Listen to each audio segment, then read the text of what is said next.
Hi friends, ನಾನಿವತ್ತು ಸಾಮಾನ್ಯವಾಗಿ ಮನೆಯಲ್ಲೇ ಇರುವಂಥ ಪದಾರ್ಥಗಳನ್ನು ಉಪಯೋಗಿಸ್ಕೊಂಡು ಸಿಂಪಲ್ಲಾಗಿ ಟೊಮೊಟೊ ಬಾತ್ ಮಾಡ್ಕೊಳ್ಳೋದು ಹೇಗೆ ಅಂದ್ಬಿಟ್ಟು ತೋರಿಸ್ಕೊಡ್ತಾ ಇದ್ದೀನಿ.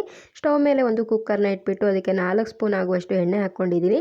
ಎಣ್ಣೆ ಸ್ವಲ್ಪ ಕಾದ ನಂತರ ಅದಕ್ಕೆ ಚಕ್ಕೆ, ಲವಂಗ, ಕಾಳುಮೆಣಸು, ಪಲಾವ್ ಎಲೆ, ಸೋಂಪು ಎಲ್ಲ ಕೂಡ ಸೇರಿಸ್ಕೊಳ್ತಾ ಇದ್ದೀನಿ.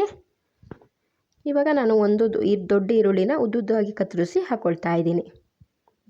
ಇದನ್ನು ಸ್ವಲ್ಪ ಕಲರ್ ಚೇಂಜ್ ಆಗೋವರೆಗೂ ಕೂಡ ಚೆನ್ನಾಗಿ ಎಣ್ಣೆಯಲ್ಲಿ ಫ್ರೈ ಮಾಡ್ಕೋಬೇಕು. ಇವಾಗ ನಾನು ಇದಕ್ಕೆ 1 ಸ್ಪೂನ್ ಆಗುವಷ್ಟು ಶುಂಠಿ ಬೆಳ್ಳುಳ್ಳಿ ಪೇಸ್ಟನ್ನು ಕೂಡ ಸೇರಿಸ್ಕೊಳ್ತಾ ಇದ್ದೀನಿ. ಹಾಗೆ ಸ್ವಲ್ಪ ಕರಿಬೇವಿನ ಎಲೆ ಕೂಡ ಸೇರಿಸ್ಕೊತಾ ಇದ್ದೀನಿ. ಹಾಗೆ ದೊಡ್ಡದಾಗಿರೋ 1-2 ಟೊಮೊಟೊನ ಕಟ್ ಮಾಡಿ ಹಾಕ್ಕೊಳ್ತಾ ಇದ್ದೀನಿ. ನೀವು ಅಕ್ಕಿ ಎಷ್ಟು ತೊಗೊತೀರ ನೋಡಿಬಿಟ್ಟು ಟೊಮೊಟೊನ ಹಾಕ್ಕೊಳ್ಳಿ. ಇವಾಗ 1 ಸ್ಪೂನ್ ಆಗುವಷ್ಟು ಉಪ್ಪು, ಹಾಗೆ ಒಂದು ಅರ್ಧ ಸ್ಪೂನ್ ಆಗುವಷ್ಟು ಅರಿಶಿನ ಪೌಡ್ರ್ ಕೂಡ ಸೇರಿಸ್ಕೊಳ್ತಾ ಇದ್ದೀನಿ. ಹಾಗೆ 1.5 ಸ್ಪೂನ್ ಆಗುವಷ್ಟು ಅಚ್ಚಕಾರದ ಪುಡಿ ಕೂಡ ಸೇರಿಸ್ಕೊಳ್ತಾ ಇದ್ದೀನಿ. ನೀವು ಗ್ರೀನ್ ಚಿಲ್ಲಿ ಸೇರಿಸ್ಕೊತೀರಾ ಅಂತ ಆದರೆ ಅಚ್ಚಕಾರದ ಪುಡಿ ಪ್ರಮಾಣ ಸ್ವಲ್ಪ ಕಡಿಮೆ ಮಾಡ್ಕೊಳ್ಳಿ. ಇದನ್ನು ಚೆನ್ನಾಗಿ ಸ್ಮೂತಾಗಿ ಬೇಯೋ ತನಕ ಫ್ರೈ ಮಾಡ್ಕೋಬೇಕು. ನೋಡಿ, ಇವಾಗ ಚೆನ್ನಾಗಿ ಬೆಂದಿದೆ ಇದು.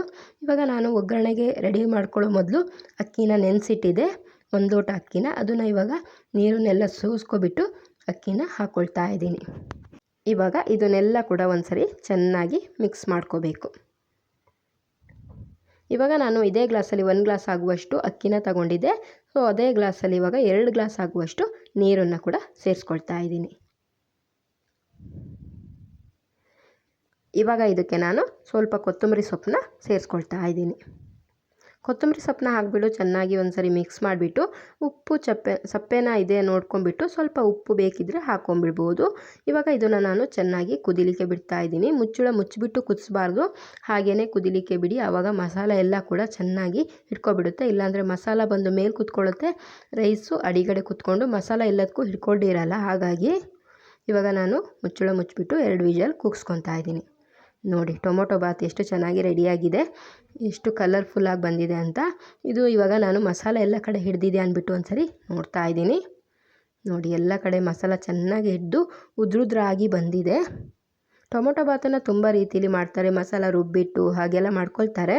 ನಾನಿವತ್ತು ಸಿಂಪಲ್ಲಾಗಿ ತೋರಿಸ್ಕೊಟ್ಟಿದ್ದೀನಿ.